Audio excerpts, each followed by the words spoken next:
Welcome everyone back to another 1000 subscriber special, and this time I'll be playing Parkitect, which is basically I know I played it on here before, Roller Coaster Tycoon, but it's a newer version. It's in alpha still, and it's still really good. So we're gonna go to a new park. We'll go sandbox small, I guess, because large is pretty big. Yeah, so we're gonna start it. It doesn't take long to load, that's for sure.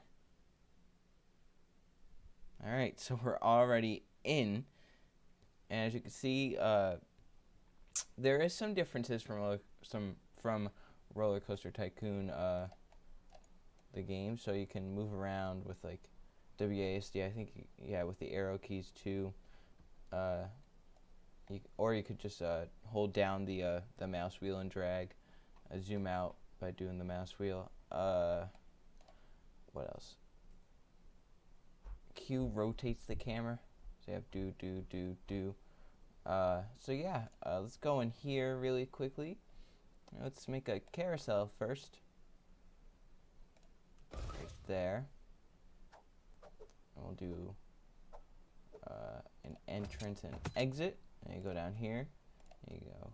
You know, you can change the colors stuff. You can see it's one of those like the ones where you could basically have unlimited colors, really. Red, green, blue, you can change. It's really cool. So get a line formed.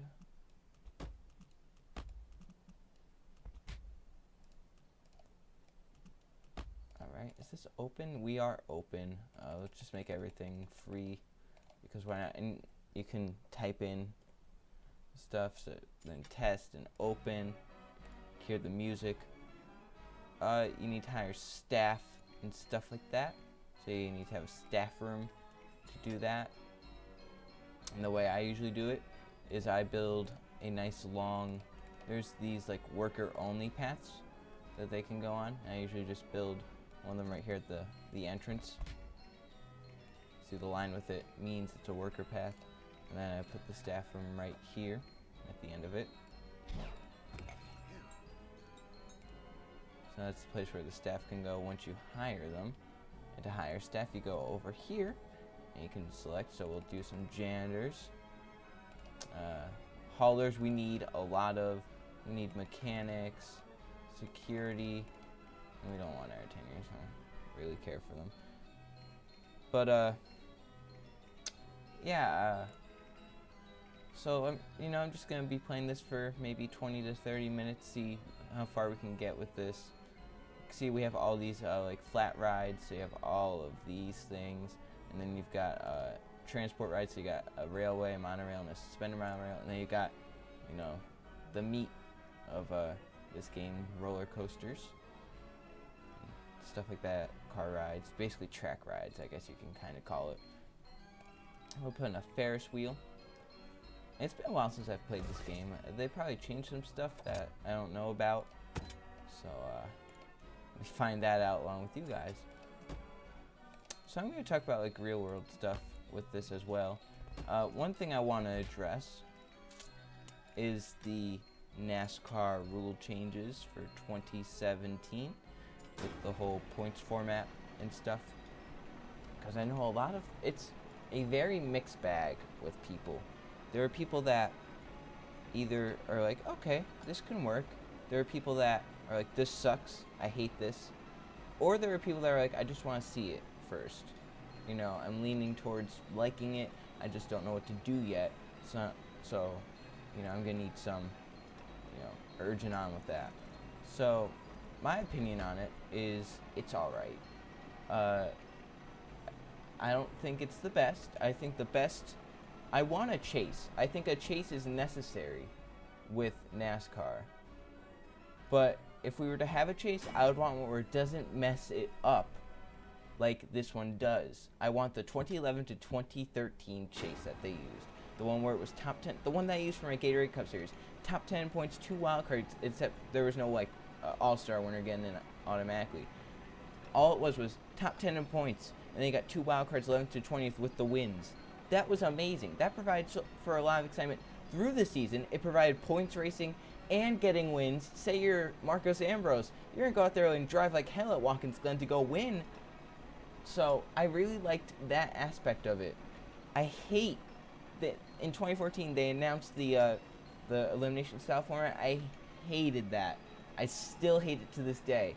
I like Kevin Harvick back in 2014. Talladega happened in 2015. Now I hate his guts. But 2014 when I liked Harvick, it doesn't matter who wins the championship. Dale Jr. could win that championship. I will still hate that format for the rest of its time being here.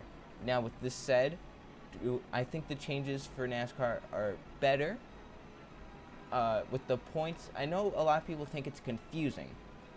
Now I can summarize it in probably 2 minutes with talking, okay? So I don't know if I'll put a timer up or something, but basically what this is the duels, of course, count as points now. The top 10 finishers at the each get points. First gets 10, last gets 1, obviously, or 10th gets 1, I guess. And then you've got the races being broken down into segments. So each race will be broken down to 3 segments. At the end of the first 2 segments, the top 10 get points. Now that's first gets 10, second gets 9, all the way down to 10th gets 1. And the winner of those 2 segments gets a playoff point. Now the playoff point can be used throughout the playoffs. So and then at the end of the race, the winner gets 5 playoff points. Those playoff points used throughout the whole the playoffs, as I said, and only the winner of the race gets locked in. So if you win a segment, you don't get locked in. And the winner gets 5 playoff points. Winner of a segment gets 1, and then that's basically it with the segments. Segments, caution comes out, do pit stops, whatever you want. And then at the end of the regular season, if you are first in points, you get 15 playoff points to use throughout the whole chase. Second gets 10, third gets 9, all the way down to 10th gets 1. Those playoff points can be used throughout the whole chase.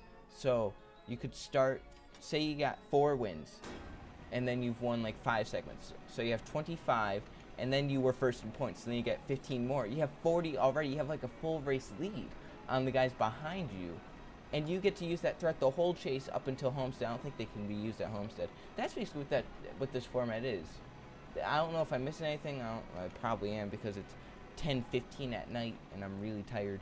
But I don't think I'm missing anything.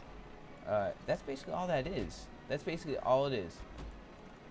I don't think I'm actually missing anything. If I am, I probably am. You could tell me if I am. But I think it's all right. I think it really awards being consistent again, because you want those playoff points. So you want to be top 10 points. Obviously you want to win to get in. So, and once you get that win, you have 5 playoff points. You're going to be going for more wins, but you're also going to be conscious about, say, you get the win, but you've been inconsistent. So you're like 9th in points. You don't want to stay in the top 10 points, right? You want an extra playoff point. You never know what could happen. It could be like, remember Keselowski and Truex that blew engines at Talladega last year? If it wasn't for Truex blowing the engine, he would have made it. Brad probably would have made it, but he wrecked at Kansas the week prior, I remember. So I don't know if like that would have had something to do with it or not. But I honestly think that this is an okay call for NASCAR. I know a lot of people hate it, and I think those are the type of people that hate change and aren't really open to change. Now, as I said, I'm one of them that hated the new like the elimination style format. So I'm not one that's like, oh, everything's great. I have said that stuff has sucked and that they should get rid of some of this stuff. But yeah, so that's my thoughts on the chase thing. I don't want to get too far into it. I don't want to start an argument at all with anything about that. But I just think, give it a shot. Obviously, Daytona won't really be a deciding factor on if it works or not because it's Daytona. Daytona doesn't usually show much with how, I would wait until Atlanta to find out if you would actually like it or not, because I think Atlanta could be a deciding factor. Las Vegas, Phoenix, Auto Club, races like those, just give it a chance, I say, because I just think it's all right once you get to know it. like, at first I was pretty confused, I will say. I've been looking over, I didn't really look over a lot. I read the article, and I kind of found out, oh, yeah, that makes sense. That makes sense now. It really only takes like 2 minutes to like describe. That's kind of like with any other like sport or motorsport or whatever you want. You know, you're gonna have rules that make no sense to some people. Like, you know, why is it in football, if it's a touchback, it's, you know, at the, like if it's at the 20, sometimes it's at the 25, you know. Maybe a normal NFL, a person who doesn't follow NFL normally, they probably wouldn't get that. So, you know, there are always going to be rules in some form of sports, motorsports, that aren't going to make sense to certain people. But, you know, that's all right.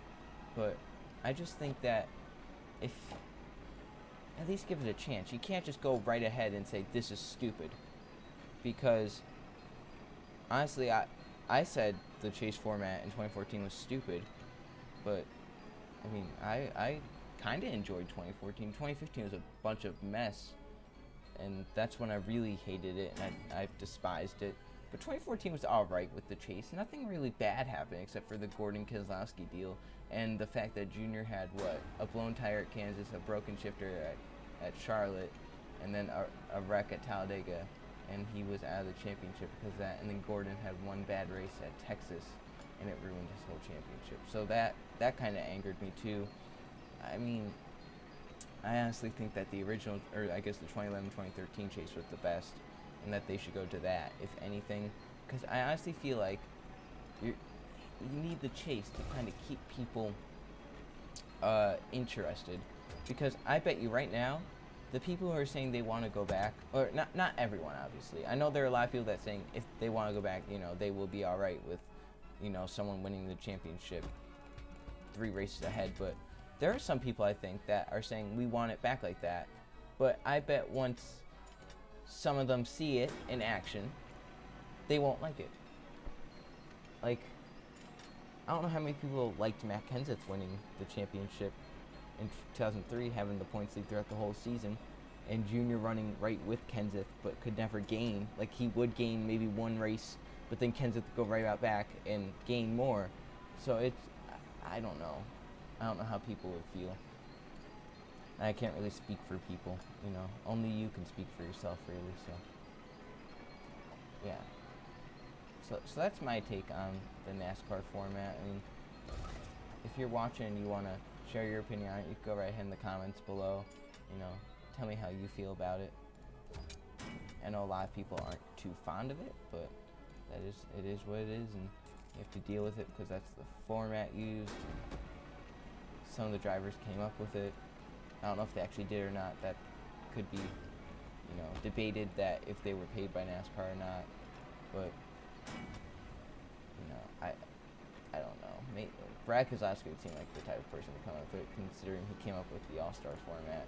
That was pretty, you know, And something else I want to point out, too. People have been, you know, pleading that we go back to the good old days of, like, the 90s and 80s, when racing was racing. And we kind of got a glimpse of that last year, with 2 races, both won by Martin Truex Jr., the Coke 600 and the Fall Dover race in the chase. Now, if y'all don't remember, the Coke 600 was dominated by Truex. I think he led like 392 of 400 laps, which was insane. Like, no one had heard of that, but that was what it was like back in the good old days.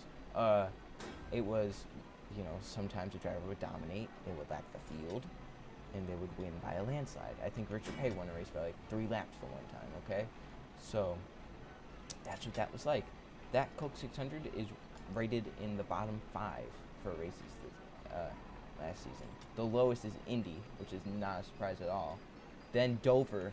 The Dover race that I'm about to talk about now is second to last. And that Dover race, if you don't remember, I think 6 cars finished on the lead lap and Truex won. That was just like the old days. And that was rated second worst. So what do we want? I don't know.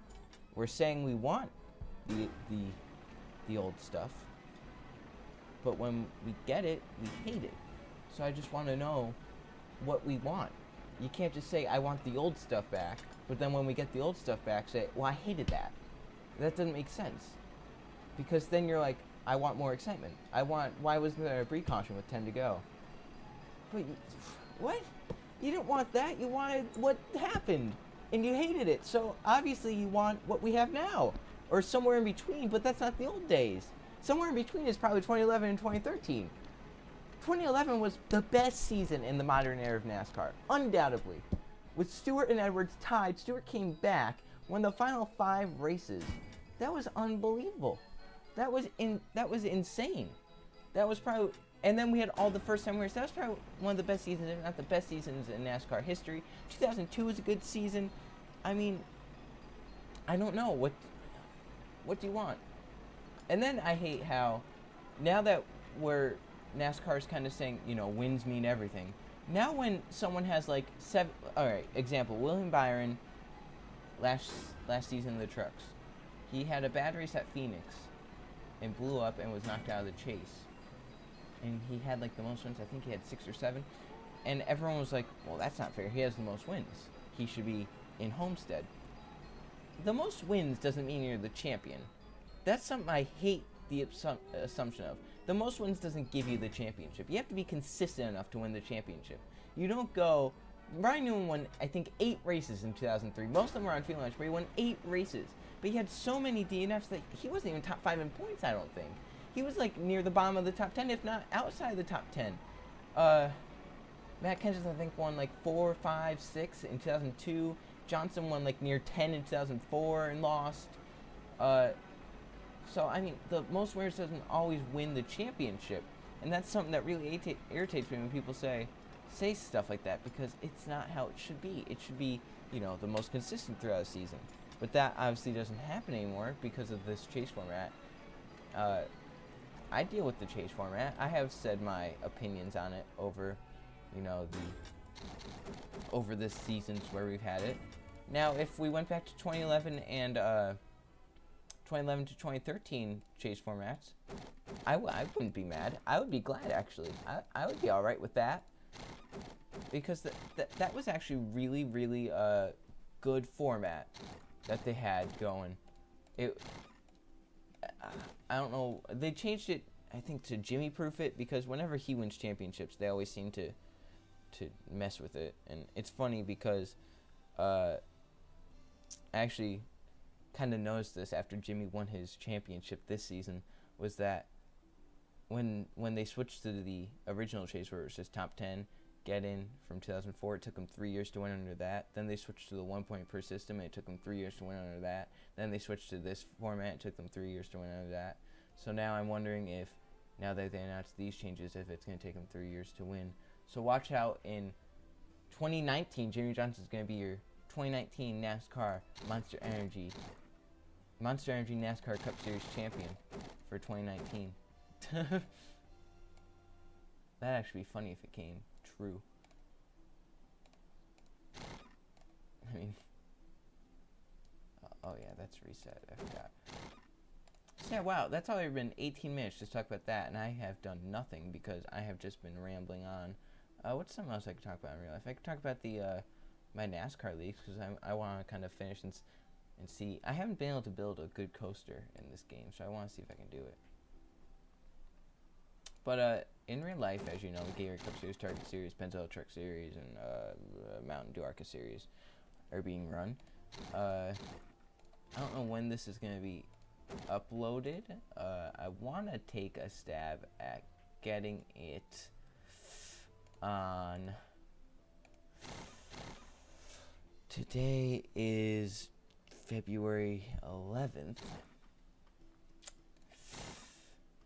So maybe tomorrow the 12th or the 13th. One of those two I'm going to have this uploaded. So either way, the truck raced out already. So obviously the Pentel Truck Series just ran at Charlotte. Something I want to address is, I know everyone's mad about the lap cars getting in the way. I'm mad too. I'm right up there with you. I hate it. I can't stand it whenever it happens. Whenever I see a lap car ahead, it just...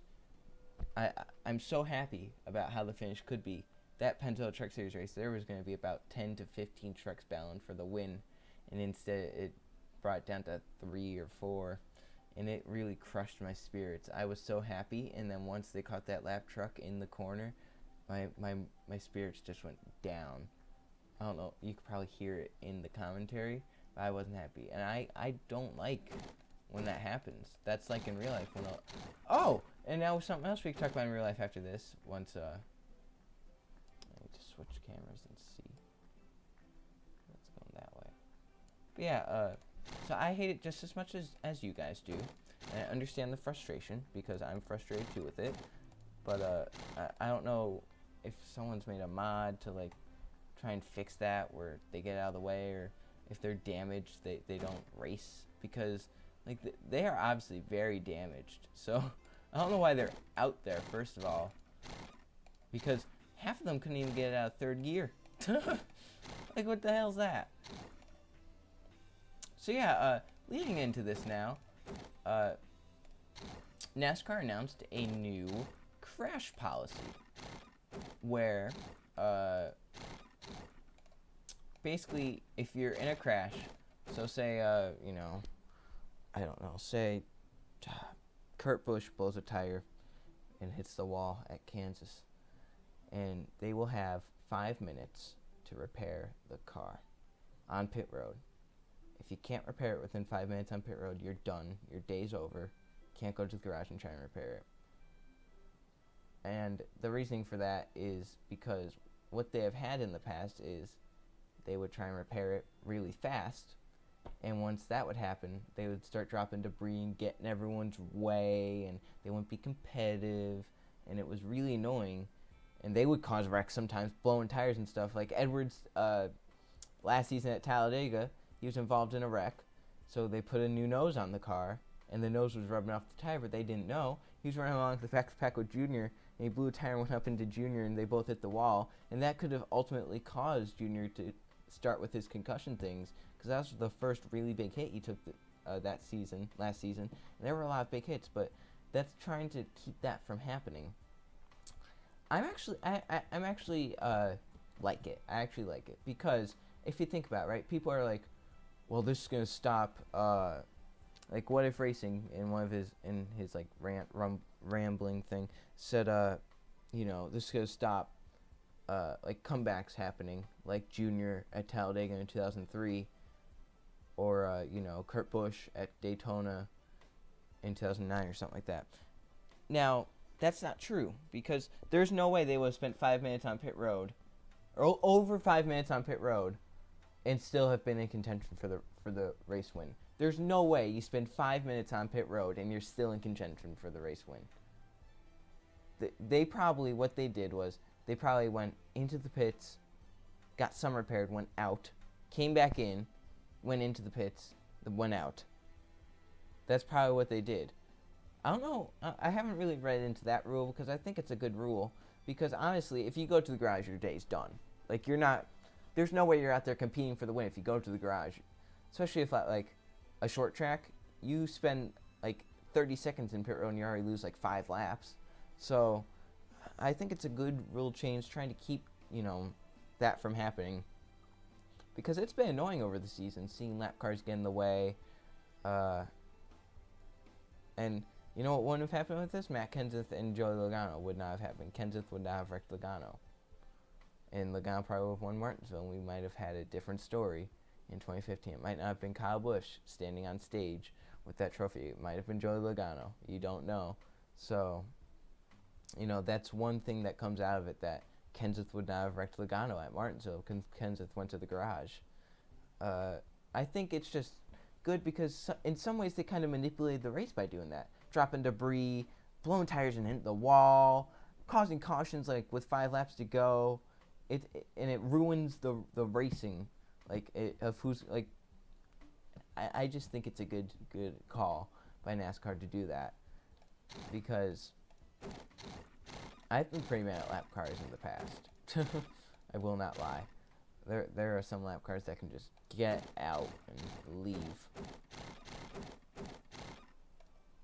But yeah, I think that's a good step for NASCAR to do that.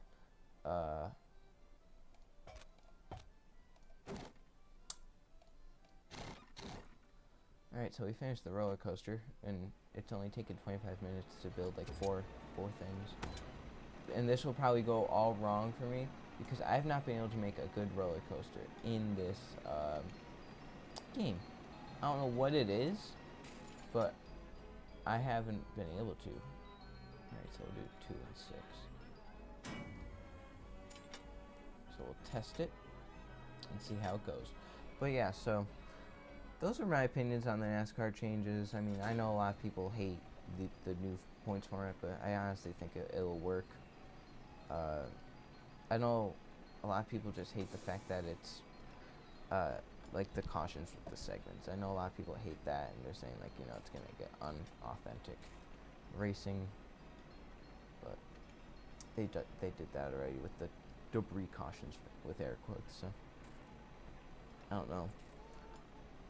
It just kind of angers me that people don't give it a chance, you know. Just give it a chance. If you don't like it, I respect that. Like, after you see it in action, if you don't like it, that's fine. I respect that. But if you go out and say, this sucks, this is stupid, anyone that has an open mind about this is delusional and stupid and obviously doesn't like NASCAR, then there's something wrong. Because the person who said that, I guarantee, I've seen him in the comments of NASCAR videos before, and 99% of the time, someone is disagreeing with him. So there's obviously something wrong with that. So I don't know.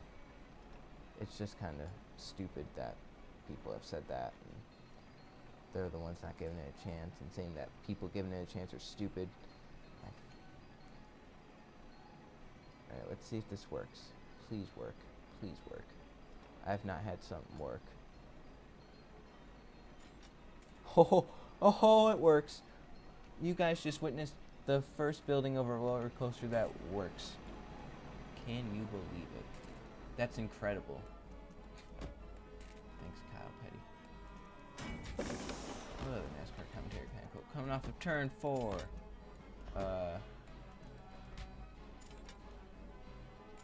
Cautions breed cautions.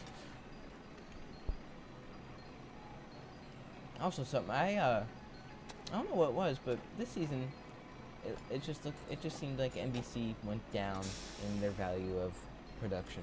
I don't know what it was. Rick Allen sounds like a robot. Now he just says the same stuff. Coming off turn 4, blank will win here at blank. His only good call this season was Jimmy Johnson winning the championship. That was pretty original. I'm surprised Rick could actually think of something. But at least he doesn't yell problems every 2 seconds. But I would rather him yell problems every 2 seconds, because he's actually a good announcer back. I don't know what happened. When he was with Speed, he was great. Now with NBC, he's like a robot. I don't know what it is. Does NBC just not care about NASCAR now or something? Or does NBC not want it? I would obviously prefer Alan Bestwick to be with NBC again. Alan Bestwick really turned around ESPN when he was the announcer. Why are people not going on it? Do they just not want to? Oh, because it's still in test. But Alan Bestwick, ESPN when they joined, 2007 ESPN started. From 2007 to 2010, I started watching NASCAR in 2011. But from 2007 to 2010, from what I've seen, it sucked. Marty Reed was not the best. They had Dr. Jerry Punch in the booth. Who made that decision, I don't know, but they need to have their head hit a few times. And then Bestwick came in 2011. Obviously, it wasn't great in 2011. 2011 was still kind of, you know, the rebuilding period. 2012 was kind of like that. 2013 and 2014, they really showed that they cared, and Alan Bestwick really turned that around. Bestwick is one of the best announcers, if not the best announcer for NASCAR. And I hate that he's in a contract with ESPN right now. But I wish, like, you know, at some point he could do NASCAR again. Because watching him do, like, 4 IndyCar races a season, that's not enough. You know, he deserves to have what he had, like, almost half of the season in NASCAR to do. And, you know, I really appreciated what he did with, like, the NBC TNT days, ESPN days, so he was really good, and I hope he can come back to NASCAR at some point. I know a lot of drivers and people have been like, we miss you, Alan, you know. Brad Keselowski said that, and then some TV personalities said it. So it was just really cool to see that everyone actually does miss Alan Bestwick, and that's not just, you know, me. But yeah, I think that's going to do it for this 1,000 subscriber special. Thank you all for joining in. Maybe I'll play this game more and actually concentrate on what I'm doing. I was more focused on talking about the NASCAR changes and stuff. That I only got, what, 4, 5 rides down and a few food stalls. So yeah, that's it. Thank you all for watching Parkitect in this 1,000 subscriber special, and I'll see you guys next time.